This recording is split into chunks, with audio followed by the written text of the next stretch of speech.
सोना मुश्किल वक्त में काम आता है और काफी मुश्किल से निकाला जाता है। कई देश इसे रिजर्व के तौर पर रखते हैं। साउथ अफ्रीका की गोल्ड माइंस विश्व में सबसे गहरी और पुरानी है। कटिंग और इलेक्ट्रिसिटी कॉस्ट बढ़ने से अफ्रीका की कई माइन से होने वाली कमाई पर तगड़ी मार पड़ी है। गोल्ड की कीमतों में गिरावट से इन माइंस की स्थिति और भी बुरी हो गई है। उनके लिए लागत निकालना भी अब मुश्किल सा हो रहा है और ऐसे में कई माइंस के कर्मचारियों के हड़ताल पर जाने का खतरा पैदा हो गया है।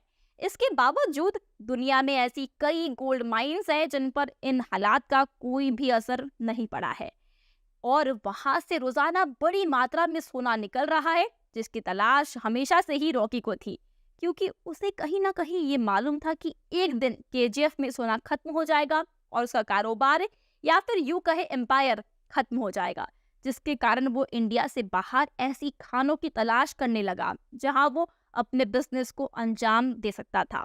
उसी में से ये 5 सोने की खदान रॉकी को मिलेगी जिसमें हमेशा ही सोना निकलता रहता है। पहला है मुरुंतो। सोने की खदानों की बात करें तो दुनिया में सबसे अधिक सोने का उत्पादन उज्बेकिस्तान स्थित मुरुंतो की खदान में होता है। इस खदान से 2017 में कुल 26 लाख और सोना निकाला गया। ये पूरी तरह से ओपन पिट माइन है। इस खदान का आकार है 3.35 किलोमीटर लंबाई, 2.5 किलोमीटर चौड़ाई और 560 मीटर गहराई, और ये खदान पूरी तरह से सरकार के अधीन है। एक अनुमान के मुताबिक अभी भी इस खदान में 1700 लाख और से ज्यादा सोना निकाला जा सकता है, लेकिन 1970 के टाइम ये किसी सरकार के अधीन थी या फिर नहीं, इसका जिक्र जरूर केजीएफ 3 में होगा। दूसरा पियोब्लो विएजो।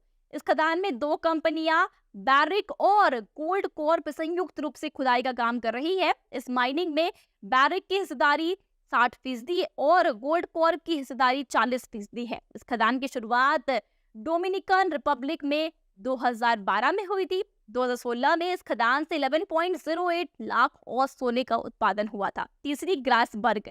इंडोनेशिया में स्थित ये खदान ओपन पिट माइन है। सोने के उत्पादन के आधार पर ये दुनिया में दूसरा स्थान रखती है। बीते साल इस खदान से 11.31 लाख और सोना निकाला गया था। इस खदान में बड़े पैमाने पर खुदाई की गई। इसके लिए यहाँ की अथॉरिटी ने 2017 तक खनन की इजाजत भी दी थी। चौथा यानकोचा। साउथ अमेरिका स्थित ये खदान डिपार्टमेंट और काजामार्गा के अंतर्गत आती है। ये खदान नॉर्थ ईस्ट लीमा से 800 किलोमीटर की दूरी पर है। ये समुद्र तल से 3500 से 4100 मीटर की ऊंचाई पर है। इस खदान से 2014 में कुल 9.70 लाख और सोना निकाला गया था। पांचवा Carlin trend. Newmont Carlin trend mine complex America के नेवाडा में स्थित है। ये खदान भूमिगत होने के साथ साथ ओपन पिट माइन भी है। सोने के उत्पादन के लिहाज से दुनिया में 5वें स्थान पर आती है। बीते साल इस माइन का उत्पादन 13% से घटकर 9.07 लाख औंस रहा, जबकि 2013 में 10.25 लाख और सोने का उत्पादन हुआ था। तो क्या आपको लगता है कि इन खदानों का जिक्र केजीएफ 3 में होने से फिल्म की हाइप बढ़ पाएगी? ये हमें कमेंट्स में जरूर बताएं। साथ ही वीडियो अच्छी लगी हो तो वीडियो को लाइक और शेयर करना मत भूलिएगा। आज के लिए बस इतना ही। मैं प्रगति मिलूंगी आपसे नेक्स्ट वीडियो में। सेफ रहिए, मुस्कुराते रहिए। Bye bye.